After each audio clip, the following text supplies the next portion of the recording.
আমি ঝগড়াইতে আমি আমি তোমার সাথে ঝগড়া করছি কোনোদিন? তুই তো ঝগড়া তুমি যে এমনি তো নাগিন নাগিন নাগিন তার আচ্ছা আপু, তুমি এত বেশি কথা বলো কেন?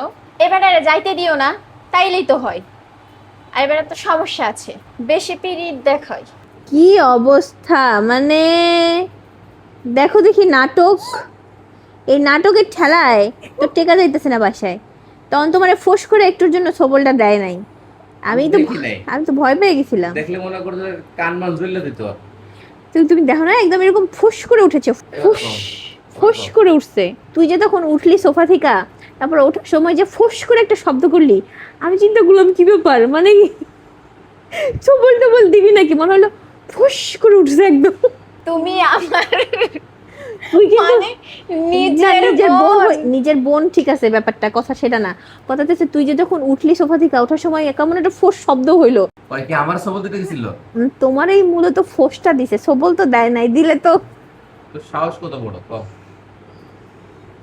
তা আমার মতো একটা হাতির মতো মানুষকে সবল দিতেছে আজ পিঁপড়ে হইয়া।